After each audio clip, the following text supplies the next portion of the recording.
పశు ప్రేమికులు ఎంతో ప్రేమగా చూసుకునే దూడల్లో పుట్టిన వెంటనే వచ్చే ఒక ప్రమాదకరమైన వ్యాధి బొడ్డువాపు వ్యాధి. ఈరోజు దాని కారణాలు, లక్షణాలు, చికిత్స, నివారణ ఒక్కోటి సులభంగా తెలుసుకుందాం. బొడ్డువాపుకు ప్రధాన కారణం బ్యాక్టీరియా ఇన్ఫెక్షన్ వల్ల వస్తుంది. పుట్టిన వెంటనే దూడ బొడ్డు ద్వారా శరీరంలోకి ఇన్ఫెక్షన్ వెళ్తుంది. పశువుల పాకలో మురికి, తడి, దుమ్ము ఉండటం వల్ల ఇది ప్రవేశిస్తుంది.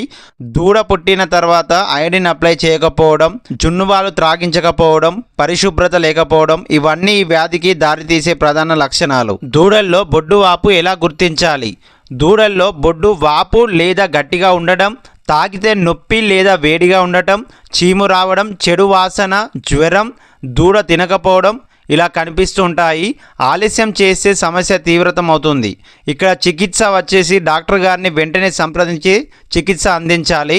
ఇక్కడ దూడల్లో నివారణ చర్యలు ఏం తీసుకోవాలి అంటే, దూడల్లో బొడ్డువాపు పూర్తిగా నివారించడానికి కొన్ని ముఖ్యమైన జాగ్రత్తలు తీసుకోవాలి. దూడ పుట్టగానే బొడ్డుకి ఐడిన్ అప్లై చేయాలి. డెలివరీ ప్రదేశం శుభ్రంగా ఉంచాలి. 2 రోజులు బొడ్డుని జాగ్రత్తగా గమనించాలి. శుభ్రమైన పశువుల పాకలో ఉంచాలి. బొడ్డువాపు చిన్న సమస్య కాదు. ఇది దూడ ఎదుగుదలను, ఆరోగ్యాన్ని ప్రభావితం చేస్తుంది. సమయానికి గుర్తించి సరైన చికిత్స చేస్తే దూడ 100% ఆరోగ్యంగా మారుతుంది. రైతు సోదరులు, మీ దూడలను రోజు గమనించండి, ఆరోగ్యంగా పెంచుకోండి. Thank you so much to all.